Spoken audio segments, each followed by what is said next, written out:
Hello guys, welcome to our channel. இன்னைக்கு நம்ம சேனல்ல என்ன பார்க்க போறோம்னா உருளைக்கிழங்கு பட்டாணி குருமா தான் பார்க்க போறோம். ஒரு சின்ன பாத்திரத்துல தேவையான அளவு எண்ணெய் எடுத்துக்கலாம்.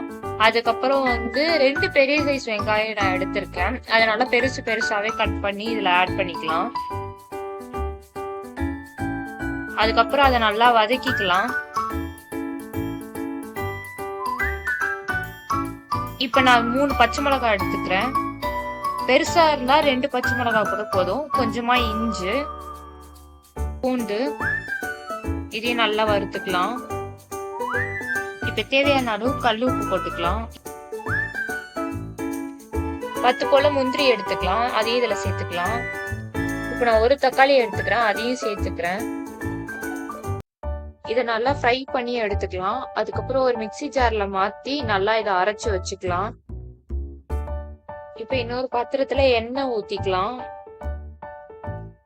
அடுத்து ஒரு டேபிள் ஸ்பூன் சீரகம் சேர்த்துக்கலாம். அதுக்கப்புறம் ஒரே ஒரு பிரிஞ்சி இலை, கொஞ்சமா கருவேப்பிலை. இப்போ ஆல்ரெடி அரைச்சு வச்ச பேஸ்ட் ஆட் பண்ணிக்கலாம். 1 டீஸ்பூன் வெறும் மிளகாத்தூள், 1/2 டீஸ்பூன் கரம் மசாலா,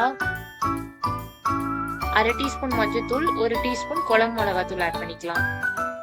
இதை நல்லா மிக்ஸ் பண்ணிட்டு இப்ப உருளைக்கிழங்கும் பச்சை பட்டாணியும் ஆட் பண்ணிக்கலாம்.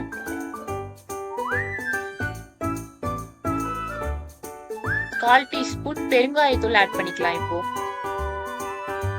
நல்லா மிக்ஸ் பண்ணிக்கலாம். உருளைக்கிழங்கு பட்டாணிலாம் நல்லா மசாலால மிக்ஸ் ஆகுற வரைக்கும் நல்லா மிக்ஸ் பண்ணிக்கலாம். அவ்வளவுதான், சூப்பரான உருளைக்கிழங்கு பச்சை பட்டாணி குருமா ரெடி.